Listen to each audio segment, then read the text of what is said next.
In the last movie, we were able to successfully create the page container, add the white background, and the border up here towards the top. If we want to take a look at the structure that I created inside of Photoshop, it closely resembles the structure that we need to reproduce within HTML. You'll see that we have this page section, or this layer group, within the Layers panel. If you expand it, you'll see that there's several other layer groups, one of which is Hello. If you expand that, you'll notice that there's two more layer groups. The layer group we're interested in right now is p.category. And if you turn off the visibility of that layer group, you'll notice the gray bar and the button disappear. So that's our focus right now. And more specifically, our focus is this gray bar. What's important about this gray bar when we write the CSS and code it is that we're going to be reusing it later on down here towards the bottom in the blog section. So you want to make your code as portable as possible. Additionally, before we go into our editors and start coding, we want to take a measurement here inside of Photoshop. You'll notice that there's some distance between the top left-hand corner of the page container and this gray bar. So what I'd like to do is take that measurement, then we can go in and code for the gray bar. Like I said, we'll deal with the Hello button, but we'll do that a little bit later on. So the first thing that you may want to do is choose the Zoom tool and zoom into this section. After zooming into this section, quite frankly, the best way that I find to take the measurement is to use the marquee selection tool, the rectangular marquee selection tool. Now, there's other ways that you can do it. You could drag a 0, 0 marker out here for the rulers and look at the tick marks on the rulers. But I find this to be the easiest way, especially because when you drag, you get a heads-up display giving you the dimensions of your selection.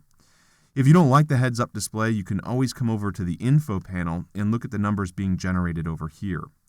So what we want to do is take that measurement, and to do that, you want to move your cursor in the top left-hand corner of the page container, then click and drag to the top left-hand corner of the gray bar, and ultimately, you should come up with a selection that's about 22 pixels high by 25 pixels wide. When you let go of the mouse, you can see that that's the perfect measurement right there. And again, if you didn't see it in the heads-up display, it's being displayed here for the width and the height inside the info panel. So for right now, we can go ahead and deselect that, Control-D or Command-D on the Macintosh. Then we can come over to our HTML editors and we can start writing the necessary code. So the first thing that we want to do here is we want to create a new div container to hold this new content.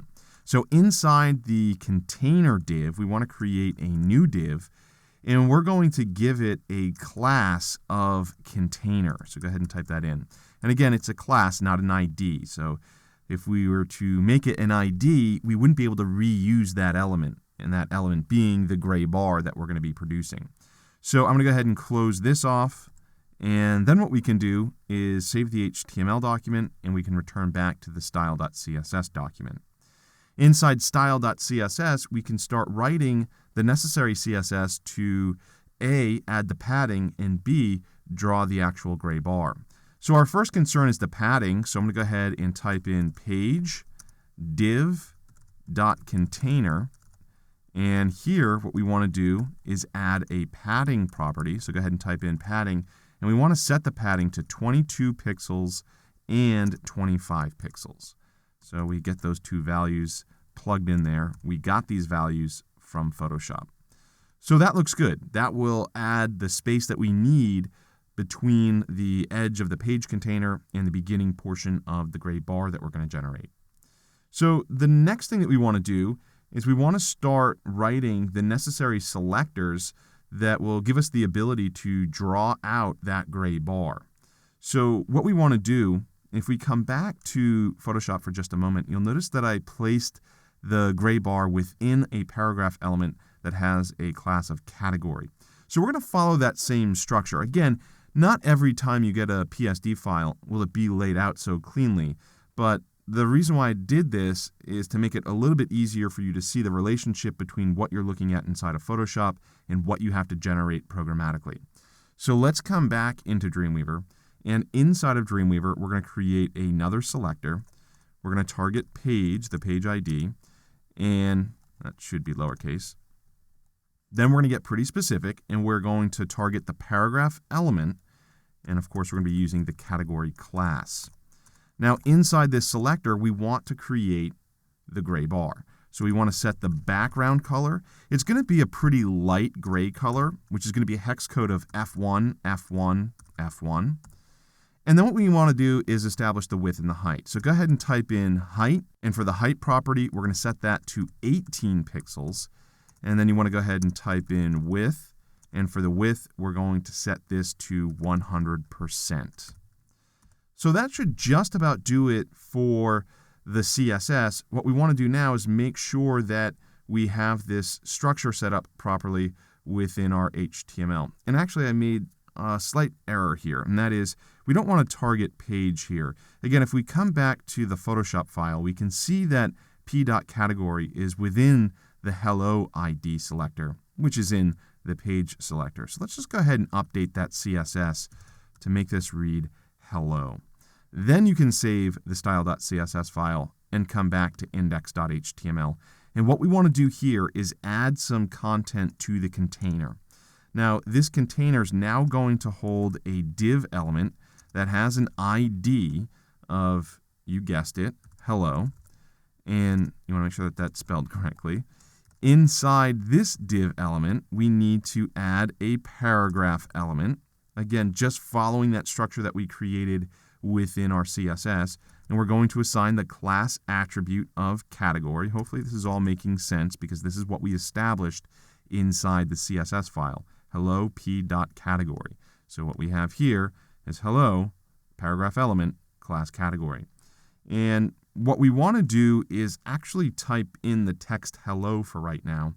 And we could do this one of two ways. We could either use an anchor tag, or you could switch it over to a span tag if you didn't want it to be a hyperlink. In our case, we do, so we're going to use the anchor element. We're going to add the href attribute and just put a pound sign in there for a temporary placeholder. We'll go ahead and add the title attribute as well, and we'll put a pound sign there as well. And then we can type in the word hello, which ultimately will be turned into a button at some point, but then you want to close off the anchor element and then the paragraph element. At that point, you can save the HTML file and take a look at it inside of Chrome or Safari. And there we have our hello bar. It looks like I have this repeating twice, so let's go ahead and take a look at what I did.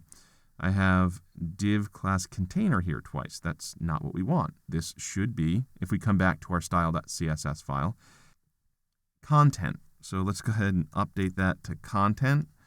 And I'll save this, come back to the HTML file, and this should be content.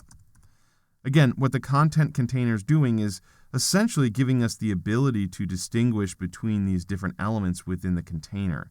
So by updating that and saving the HTML document, we can take a look at this inside of Chrome, and now we have the one page element, which is helpful, and we also have the one gray bar. So the next order of business is to create that hello button that we're looking at here inside of Photoshop. And we're going to examine this in the next movie and decide what can be generated with CSS and what can't, if anything.